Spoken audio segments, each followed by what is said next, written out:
Who is this TV actually good for? Who should walk away? And does the price make sense for someone who just wants a solid picture without becoming a home theater engineer? Those are the questions that keep most of us up at night when we're scrolling through endless specs. Link is in the description if you want to check the product details on Amazon. Let's walk through the real-world experience of the Hisense 65-inch U7 series mini LED, because buying a big screen isn't just about numbers on a sheet, it's about how it fits into the everyday chaos of family movie night, weekend gaming, and the occasional Zoom call. First off, the biggest hesitation most buyers have is whether a mini LED TV from a brand that's not Samsung or LG can actually hold its own in a bright living room. The U7's high matte, low glare panel is meant to address that. In my own apartment, the south-facing windows let in a lot of daylight, especially in summer. When I turned the TV on with the lights on, the picture stayed vivid and the whites didn't wash out. That's a practical win for anyone who doesn't want to black out the whole room just to watch a show. It isn't a miracle cure for glare, but the matte coating does reduce reflections enough that you can actually enjoy HDR movies without squinting.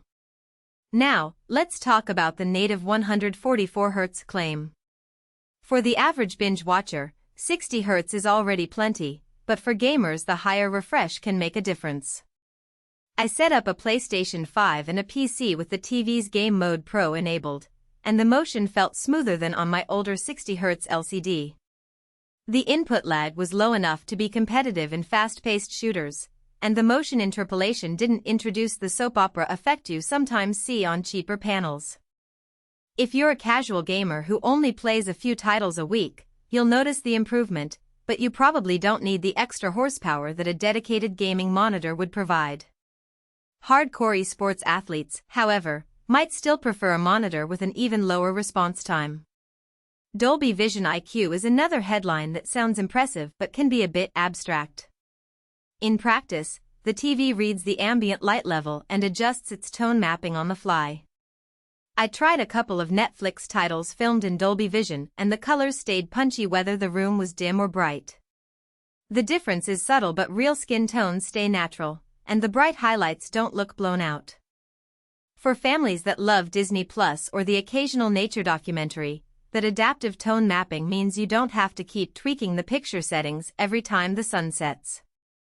One of the hidden trade-offs comes from the Full Array Local Dimming (FALD) implementation.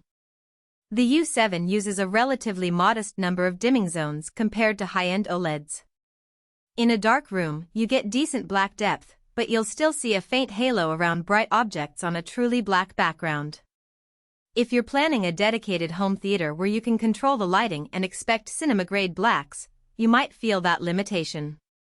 For most living rooms, though, the contrast is a noticeable upgrade over edge-lit LEDs and is more than adequate for sports, news, and everyday streaming. The Google Smart TV platform is another practical point. It's built around Google's ecosystem, so you get voice search via Google Assistant, a wide range of apps, and easy casting from Android phones. I was able to pull up a family photo slideshow directly from Google Photos, and the Display Your Favorite Memories tagline turned out to be more than marketing fluff. The TV handled 4K photo albums without stutter. If you're already in the Google world, integration is seamless. If you're an Alexa-only household, the TV does support Alexa, but the experience feels a bit secondary compared to a dedicated Echo Show. So, buyers heavily invested in Alexa might find the Google side a little clunky. Let's break down who should actually buy this set.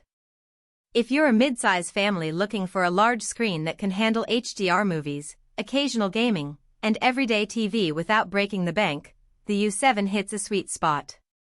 Its 1000 nit peak brightness is enough to punch through most living room lighting, and the mini LED backlight gives you a more uniform picture than traditional LEDs. If you're a sports fan, the 144 Hz refresh and low input lag make fast action look cleaner, and the low glare panel means you can watch a game even when the sun is streaming through the windows. On the flip side, skip it if you are a true cinephile seeking the deepest blacks and the most precise color grading. OLED still wins there, and the U7's halo effect around bright objects will be more noticeable on a dedicated darkroom setup. Also, if you're on a shoestring budget and can live with a 55-inch screen, the 65-inch model might stretch your finances a bit thin, especially since Hisense often runs promotions that bring the price down but not always enough to compete with a well-discounted 55-inch competitor. Value for money is where the U7 truly shines.